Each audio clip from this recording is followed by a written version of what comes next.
Bonjour à tous et bienvenue dans cette toute dernière session de 15 minutes de grâce et de vérité avec le pasteur Roland Laos, notre toute dernière session. Et sans plus tarder, nous allons louer le Seigneur avec la joie dans notre cœur et célébrer son nom. Alléluia. Jour de joie, jour de victoire, il étend sa main d'en haut, me retire des grandes eaux, il me saisit et me délivre, l'Éternel est mon appui, devant tous mes ennemis, Dieu s'élève avec éclat et marche devant moi. Dieu s'élève avec éclat et marche devant moi. Alléluia.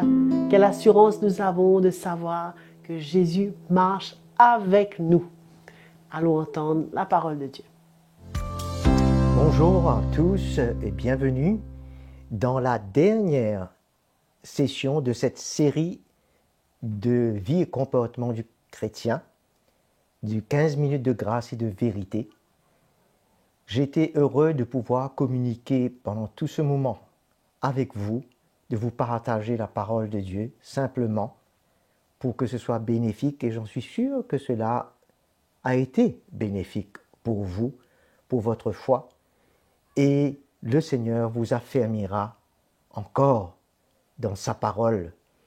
Et je remercie Joël pour sa fidélité, d'avoir tenu bon et d'avoir été avec nous pour nous encourager au travers de la louange. Merci beaucoup Joël pour ta contribution. Alors nous allons terminer avec ce sujet, une foi affermie et un amour débordant. La foi et l'amour sont les deux éléments, les fruits qui reviennent régulièrement et que les apôtres en parlent, Paul, Pierre, parce que ce sont des éléments essentiels, ce sont des fruits qui doivent être portés dans la vie du croyant, en résultat de l'œuvre de Christ dans nos cœurs, essentiels pour l'affermissement et l'épanouissement du chrétien, de toute l'Église, quand nous parlons du cœur du croyant, bien entendu. Paul et les apôtres travaillaient vers ce but intensément. Et que la foi du croyant soit vraiment établie, enracinée, fondée dans la révélation de l'Évangile, et que son amour pour le Seigneur et pour l'Église puisse abonder. Alors, nous devons prendre cas de tous ces versets qui en parlent pour nous montrer l'importance de ces deux éléments qui sont essentiels et qui vont garder le chrétien ensemble, fort, pour pouvoir servir Jésus. Le corps de Christ est appelé à vivre et à servir dans cette condition de vie, dans sa foi et son amour. Le corps sera alors soudé dans l'esprit, seront unis et deviendront forts pour tenir dans les tribulations, dans les moments difficiles qui nous attendent, et rester jusqu'à la fin sans s'arrêter. Nous lisons dans 1 Thessaloniciens à cet effet, le chapitre 3, à partir du verset 2, « Et nous avons envoyé Timothée, notre frère, ouvrier avec Dieu, pour l'évangile du Christ, afin de vous affermir et de vous exhorter dans l'intérêt de votre foi. » C'était ça la raison que Timothée a été envoyé. Vous voyez l'importance de pouvoir construire la foi du croyant au travers de la révélation de l'Évangile. Et le verset 3 nous le dit, « Pour que personne ne soit ébranlé, voilà la raison, dans les tribulations présentes, car vous le savez vous-même, c'est à cela que nous sommes destinés. » Ce n'était pas pour seulement l'époque de Paul. Nous croyons que dans ces derniers temps, ces tribulations vont augmenter, mes frères et sœurs. Nous devons prendre cas, peut-être qu'aujourd'hui que nous ne voyons pas autant d'intensité à ce sujet. Personne ne pouvait dire que ces derniers moments que nous avons vécus seraient tombés sur nous, à l'improviste. Et nous ne savons pas qu'est-ce qui nous attend dans les jours qui viennent. C'est le moment de prendre au sérieux et d'affermir notre foi dans le Seigneur. Vous ne pouvez pas vivre sur ma foi, je ne pourrai pas vivre sur le vôtre. Alors, prenons conscience de cela avec sérieux et voyons l'urgence et l'importance de cela. Dans le verset 4, nous allons lire. Lorsque nous étions près de vous, nous vous disions d'avance que nous aurions des tribulations. C'est ce qui est arrivé, vous le savez. Ils avaient été avertis et c'est arrivé. Et nous sommes capables de nous exhorter, de nous avertir aujourd'hui et ça va arriver. C'est pas, quand nous lisons la parole, nous voyons que ce n'était pas pour cette époque seulement, mais elle s'applique à nos vies aujourd'hui. Dans le verset 5, c'est pourquoi, n'y tenant plus, j'envoyais Timothée s'informer de votre foi. Il était concerné pour qu'il ne travaille pas en vain, pour que la foi du chrétien tienne dans tous ces moments difficiles qu'il faisait face, dans la crainte que le tentateur ne vous ait tenté et que notre travail soit réduit à néant. Ils donnaient leur vie pour l'Église. Ils payaient un prix énorme. Pas pour que la foi du chrétien juste s'affaiblisse comme cela. Parce que le chrétien doit tenir ferme jusqu'à la fin.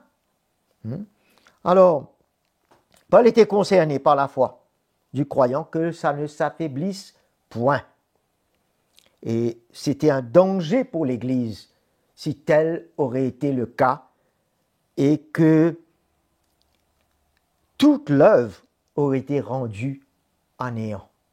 Et ce n'est pas le cas et ce n'est pas le but du Seigneur pour son Église. Il veut construire ta vie et la mienne. Et laissons-le le faire et donnons-nous à ce que cela puisse arriver.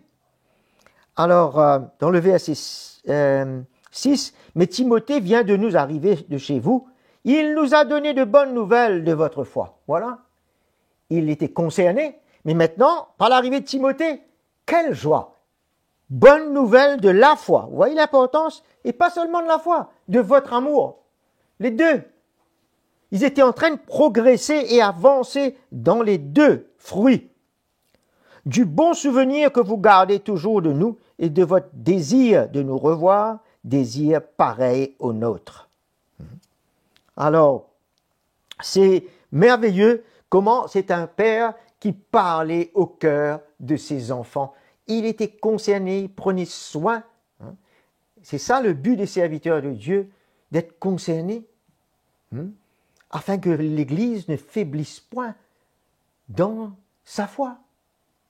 Et que chacun puisse avancer d'un pas sûr, jour après jour, de foi en foi, de gloire en gloire, que nous soyons en train d'être transformés. Cela est un encouragement pour ceux qui se donnent pour l'Église, pour les serviteurs de Dieu. Et nous voyons cette joie que cela procurait à Paul, comme un père pour l'Église. Et nous voyons qu'au verset 7, « Ainsi, au milieu de toute calamité et de nos tribulations, frères, nous avons trouvé notre consolation à votre égard dans votre foi. » Et nous voyons qu'au verset 8, « Maintenant, nous vivons puisque vous demeurez fermes dans le Seigneur. » Quelle merveille d'entendre ces paroles. Nous vivons parce que vous demeurez fermes. Il faut réaliser que nous sommes en train de vouloir donner nos vies pour le peuple de Dieu. Et qu'en retour, les fruits, vraiment, sont un grand encouragement pour nous. Vous savez, frères et sœurs, non seulement le peuple de Dieu a peut-être été encouragé, mais les serviteurs de Dieu ont besoin d'être encouragés dans leur vie qui sont offertes pour le Seigneur, pour l'Église. Alors, nous voyons au verset 9, 10 et 13, ça nous montre le sérieux et la crainte que Paul avait dans son cœur pour l'Église. Versets 9 et 10, « Quelle action de grâce nous pouvons rendre à Dieu et à votre sujet pour toute la joie dont nous nous réjouissons à cause de vous devant notre Dieu. Nuit et jour, nous lui adressons de très instantes supplications. Nuit et jour, des supplications pour l'Église. Ça parle vraiment d'un sérieux. Hein. Ce n'est pas de simplement prendre l'Église comme une association, mais l'Église du Seigneur est un corps qui vit et elle doit vivre de plus en plus dans la gloire, de plus en plus dans la force de Jésus et que rien ne soit de moins en moins concernant ces choses.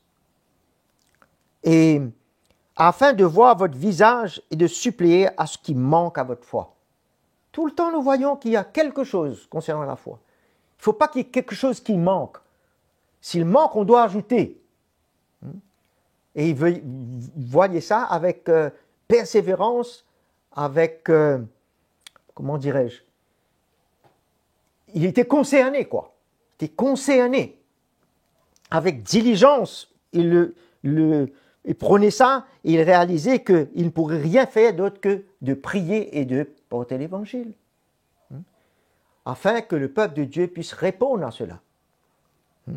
Mais voilà le sérieux qu'il y avait dans le cœur de ce frère.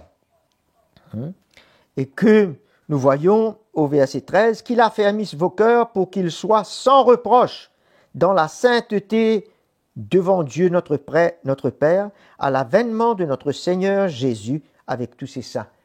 Leur travail allait jusqu'à l'avènement, afin que l'Église tienne jusqu'à l'avènement et que rien ne se passe avant concernant leur foi et leur amour pour le Seigneur. Nous voyons verset 12, que le Seigneur fasse abonder et déborder votre amour les uns pour les autres envers tous les hommes, à l'exemple de celui que nous avons pour vous. Que votre amour abonde. Nous voyons Pierre, nous parlons de cela dans 1 Pierre également, chapitre 1er, verset 21. Par lui, vous croyez en Dieu qu'il a ressuscité d'entre les morts et lui a donné la gloire, afin que votre foi et votre espérance soient en Dieu. Après avoir purifié vos âmes dans l'obéissance à la vérité, en vue d'un amour fraternel sincère, aimez-vous les uns les autres ardemment de tout cœur. Voilà ce qui va unir le cœur des frères et sœurs et fortifier leur cœur dans la foi. Ce sont les deux éléments qui vont nous tenir jusqu'à la fin. Et Paul nous dit que le but, quelque part il parle de cela, le but de toute prédication, c'est afin de susciter la foi et l'amour dans vos cœurs. 1 Thessaloniciens, nous terminons. Le chapitre 1er, verset 3. Nous nous souvenons sans cesse devant Dieu notre Père, de l'œuvre de votre foi, du travail de votre amour et de la fermeté de votre espérance en notre Seigneur Jésus-Christ. Alors nous voyons que tous les apôtres ont parlé de ces deux éléments importants pour nos vies. Alors, gardons cela en perspective, je vous le recommande. Nous avons parlé beaucoup de la foi et de l'amour pendant ces sessions et je veux vous dire que je vous aime et que le Seigneur vous garde jusqu'à la fin. Et nous allons bien entendu nous retrouver dans une autre saison. Et heureux d'avoir été avec vous. Que le Seigneur vous bénisse. À bientôt. Et voilà, c'était notre dernière session de 15 minutes de grâce et de vérité avec le pasteur Roland Laos. Et nous voulons vraiment le remercier pour son dévouement et son engagement. Et je suis sûre que le Seigneur a dû certainement vous bénir richement. Bien sûr, nous vous invitons à vous connecter à notre chaîne YouTube CTMI, à vous abonner et à partager, à liker tous ces messages. Et si vous avez des questions ou un témoignage à nous partager, envoyez-les sur l'adresse qui est affichée à l'écran. Jésus vous aime et nous vous aimons.